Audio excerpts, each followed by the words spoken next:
Hola, mi nombre es Ayelen y voy a estar con ustedes compartiendo la lección número 7 que corresponde al 13 de noviembre de la escuela sabática.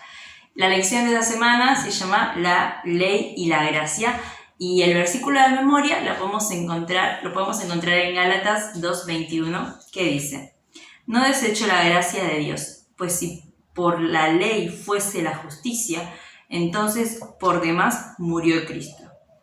Esta semana intenta aclarar un poco este concepto de qué significa la ley y qué significa la gracia para los cristianos.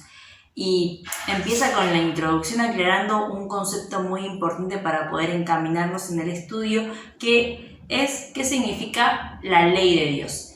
Y muchas veces hemos escuchado de que la ley se traduce en amor, pero que tengamos en cuenta de que el amor que rige la ley de Dios se traduce a la libertad, ¿sí? Y que es el carácter fundamental de la ley que va a existir en el cielo. Y cómo existen dos leyes en este mundo que tenemos que aprender a diferenciar. Existe lo que es la ley natural y la ley moral. Si bien muchas ramas han involucrado al ser humano parte del mundo natural, como comparándolo con los monos y toda la genealogía de los animales con un ancestro en común, y quizás ya se ha distorsionado mucho eso hoy en día, pero hay una gran diferencia entre la ley natural y moral. La natural podemos encontrarlo en el comportamiento innato que tienen todas las especies. Un ejemplo muy sencillo puede ser el de la hormiga, que vemos que los veranos siempre va a buscar alimentos para poder prepararse para el siguiente invierno, y vemos que forman los caminitos, los surquitos, yendo cada una, llevando sus hojitas o las semillas que encuentran para poder proveerse de alimentos para el momento de invierno, y ellas van a estar en el hormiguero esperando a que pasen esas temperaturas frías. Y podemos ver que nadie les enseña a las hormigas cómo actuar, y que si vamos a cualquier lugar del mundo, las hormigas siempre van a actuar de la misma manera. Ya es un código con el que ellas ya nacen y lo siguen. Ahora, en diferencia de, en este caso, la ley natural de las hormigas que tienen y la ley moral que hay donde entra el ser humano, va a ser diferente. El ser humano es uno de los únicos que tiene la posibilidad de razonar, de tener un pensamiento crítico, de cuestionar, cosa que no vamos a ver en otros seres vivos. Y por eso es necesario ordenar ese pensamiento y dar un eje, una hoja de ruta de cómo debería ser esa ley moral. Recordamos que estamos en un mundo de pecado y que esa ley ha sido muy distorsionada. La imagen de Dios fue distorsionada desde el momento que ingresó el pecado, y lo que está buscando Dios es restaurar su imagen. Uno de los objetivos que tienen los 10 mandamientos es poder ordenar eso en nuestra vida, poder identificar qué estamos haciendo bien y qué estamos haciendo mal. Recordar que la ley en sí no es pecado, pero la ley nos ayuda a identificar el pecado en nuestras vidas. Nacemos ya en una condición de pecado, y cuando uno no conoce la verdad, no puede conocer el error. Es una manera de poder ordenarnos a nosotros y acercarnos a Dios. Y allí me gustaría ir ahora a Romanos 7:7, que nos dice: ¿qué diremos pues? ¿La ley es pecado? En ninguna manera. Pero yo no conocí el pecado sino por la ley, porque tampoco conociera la codicia si la ley no dijera no codiciarás. Es una manera de entender en qué estamos fallando y qué está mal y qué es lo que Dios busca en reflejar su imagen en nosotros. Si seguimos un poco más, empieza a hablar un poco acerca de qué es la gracia, ¿no? La gracia es un regalo. ¿Qué quiere decir? Cuando nos regalan cosas, normalmente son en momentos de cumpleaños o en algunas fechas especiales, pero la gracia que Dios nos ofrece es un regalo, una oportunidad a que podamos decidir por algo diferente. Estábamos condenados y Dios nos da un regalo de decir: yo te estoy regalando mi vida para poder salvarte a vos. Y por eso la gracia se lo define como un regalo que no merecemos, porque nos equivocamos, porque rechazamos a Dios, porque pecamos todo el tiempo, todos los días, pero aún así Dios dio a su Hijo para poder darnos una alternativa y que nuestra vida no esté perdida. Y podemos encontrar también en Juan 14:15 que dice: si me aman, guardan mis mandamientos. Y qué importante es saber de que el amor a Dios nos va a llevar a poder cumplir los mandamientos, que va a ser una acción y una consecuencia a nuestros actos. No es una obligación.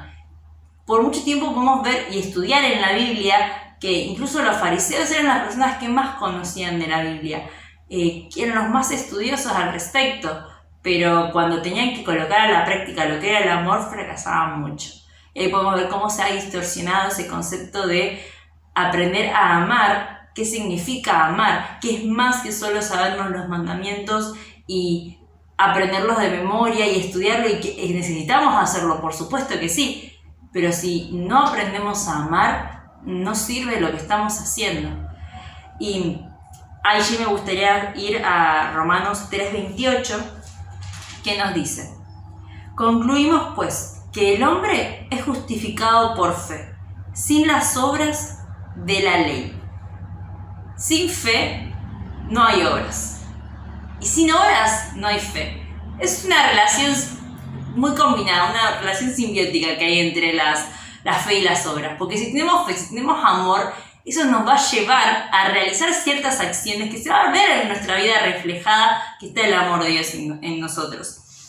Pero si solamente realizamos obras por un sentido de obligación y no por amor a las personas que nos rodean o por amor a Dios, estamos perdiendo el foco de cuál es la misión en realidad que tenemos en esta tierra como cristianos. Y hay una cita de Elena de White que comenta: ¿qué es la justificación por fe? Es la obra de Dios, que abate en el polvo la gloria del hombre, lo que éste no puede hacer por sí mismo. Cuando los hombres ven su propio vacío, están preparados para ser revestidos con la justicia de Cristo.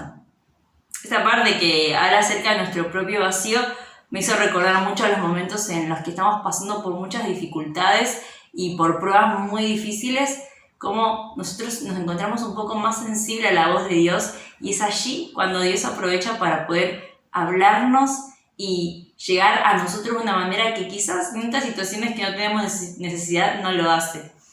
Y acá recuerda, ¿no?, de que cuando estamos vacíos, recién ahí estamos preparados para que Cristo nos pueda revestir con su justicia, cuando estamos vacíos. Los animo a que no lleguemos a estar en ese momento de total vaciez o de vulnerabilidad extrema para acudir a Dios con una necesidad. Que todos los días sea nuestra tarea acudir a Él para poder decir: Señor, enséñame cómo acercarme a vos, enséñame cómo amar, cómo ser parte de ese ejército que va a proclamar tu segunda venida en los últimos días. Prepárame para poder enfrentar esas pruebas que se van a venir. Y la única manera que vamos a lograr hacer eso es estudiando su Biblia. Y saben que a pesar de nuestros defectos, el Señor sigue obrando por nosotros. A pesar de que cada día nos estemos equivocando, a pesar de que caigamos una y otra vez, el Señor sigue apostando por cada uno de nosotros y nos sigue dando segundas oportunidades, tercera, cuarta, quinta, la cantidad de oportunidades que necesitemos para que podamos estar con Él en el cielo. Y me gustaría terminar con un versículo de Eclesiastés 12:13 que dice: el fin de todo discurso oído es este: temed a Dios y guarda sus mandamientos, porque esto es el todo del hombre. Teme a Dios y guarda sus mandamientos. La cruz de Dios, esa cruz donde murió su Hijo, es todo el amor que necesitamos y toda la referencia que necesitamos saber. Pero también es necesario poder estudiar y saber qué quiere decir los mandamientos y cómo aplicarlos en nuestra vida cotidiana. Y recordemos, ¿no?, que la gracia es un regalo, que cada uno de nosotros lo tenemos y lo podemos aceptar o dejar. Somos libres, somos seres con libertad, y los animo a que podamos decidir por Dios y que podamos vivir una vida para Él.